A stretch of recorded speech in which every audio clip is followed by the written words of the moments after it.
Okay, so I'm going to talk to you about subject pronouns. I think I did a little bit of this before already, but in English, if I, for example, in English, write the verb run, okay, and then I ask you who's doing the running, you don't know until I start doing things like this. I run. Now, do you know who's doing the running? Sure, it's I, right?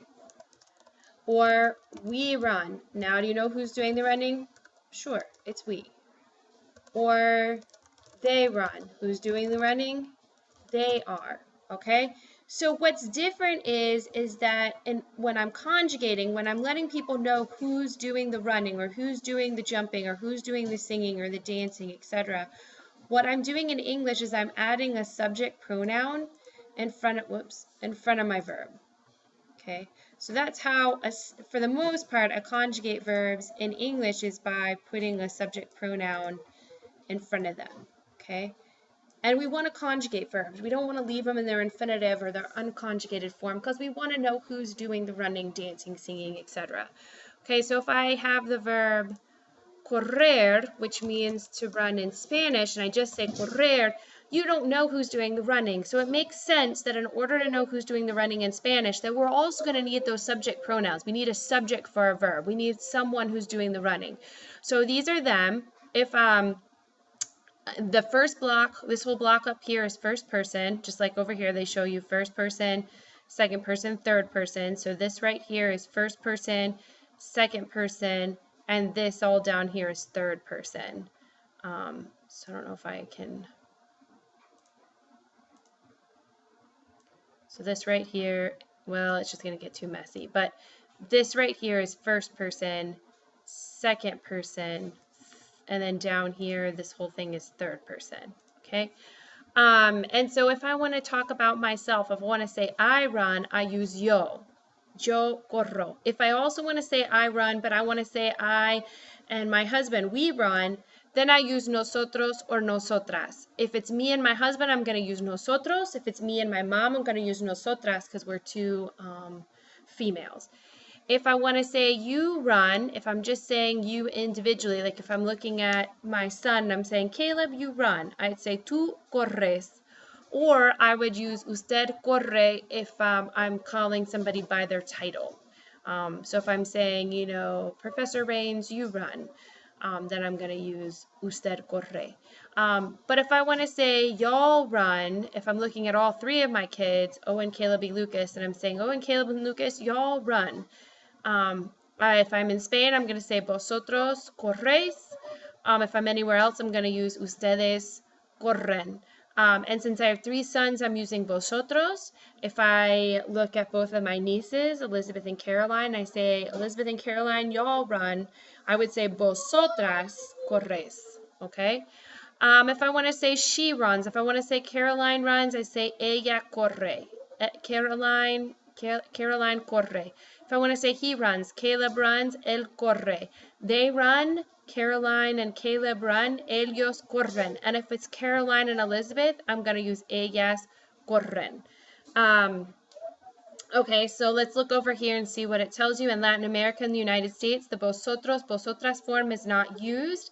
The ustedes form is used for both the formal and the informal plural. Okay, so whenever you want to say, address people saying y'all, y'all run, y'all dance, y'all eat, you're going to use ustedes here and in Latin America, and you're going to use vosotros and vosotras if you're in Spain. Let's see what else. It says, note that in Spanish, 5 different subject pronouns correspond to the English you, the informal singular tú, the formal singular usted, and the formal plural ustedes, as well as vosotros and vosotras in Spain. In English, we use the pronoun it to refer to animals, things, or inanimate objects, but in Spanish, there is no single subject pronoun that corresponds to this word. Notice how I have it marked out. That's because, as we went over gender before, everything in Spanish has a gender. So there are it's, that's a gender neutral thing, but for the most part, every noun in Spanish has a gender. So you want to treat it as a he or a she. Okay. Now the only difference is that if I wanted to say Caroline runs, I'd say Let's see, that might not be a good thing. Let's see. If I want to say Caroline is tall, I can say Caroline es alta or ella es alta. I can replace Caroline with ella. But if I wanted to say the class is big, I can say la clase es grande or es grande. I can't say ella es grande.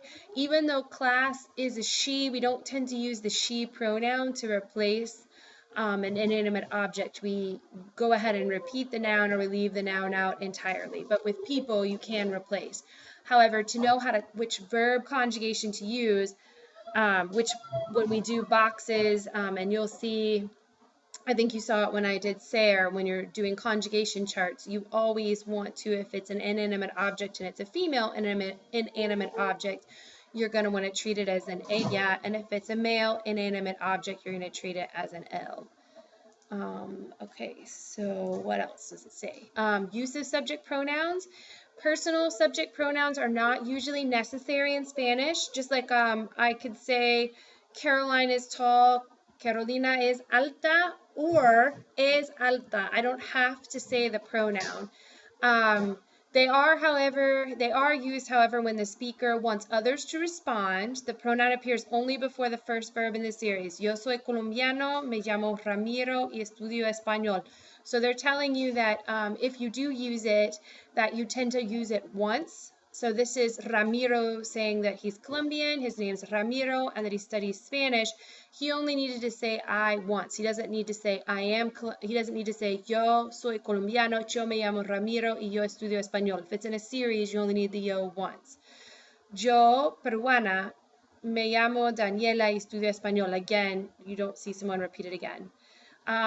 They're used, however, when the speaker refers to more than one person. Ella es española y yo cubano. So they often use they need to use the subject pronoun if they're going to mention more than one person to be clear. Yo me llamo Javier y él Alberto. They are used when the speaker responds to questions about a name. Observe the position of the pronouns. So la señora Gutierrez, saying, Mrs. Gutierrez, soy yo, that's me. ¿Es usted Gracia Enriquez?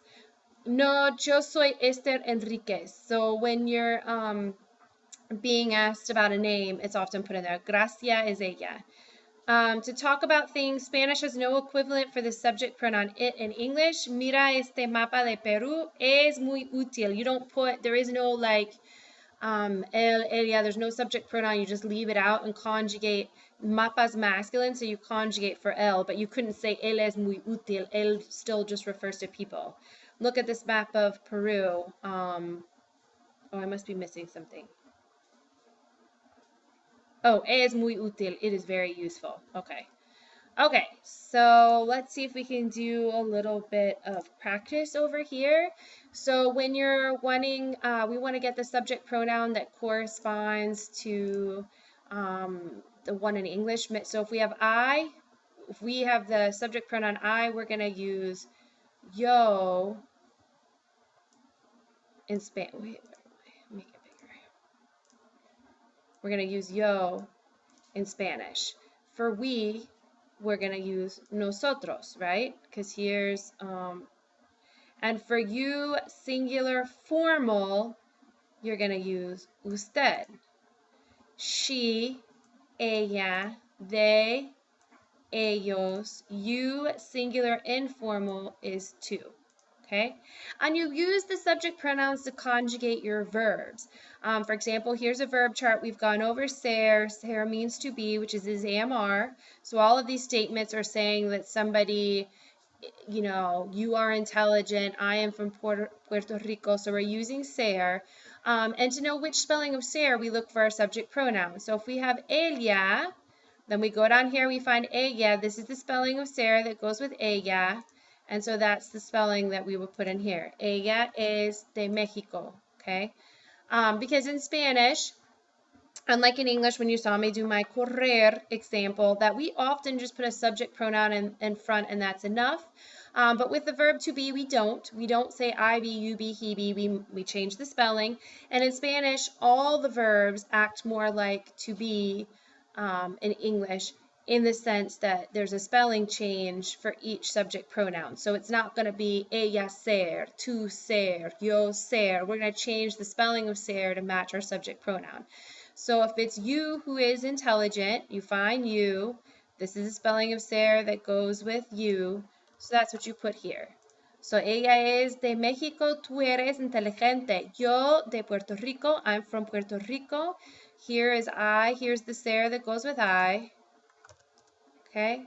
Enrique y yo trabajadores. Well, what do you do there? Enrique and I is the same thing as we.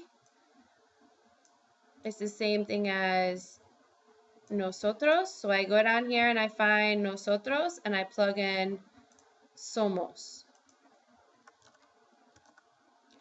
Ellos, mis amigos. I go down here and I find ellos and I put in son. They are my friends. We are professors. So I find we and I put in somos. Mis amigos cubanos, what do I do there? My friends are Cuban or they are Cuban. So I go down here and I find ellos and it would be son. Okay. Let's look at this one. Las mochilas rojas. The book bags are red. Okay, and we remember that there is no subject pronoun for inanimate objects, but when it's plural, you could use ellos, ellas, because we could say the book bags are red or they are red. And mochilas is feminine, so we would treat it like ellas. Okay, and we go down here and find ellas and we plug in son. But we could never replace mochilas with ellas because for inanimate objects, we don't use the pronoun as a replacement. We would either say las mochilas son rojas or just son rojas. Okay.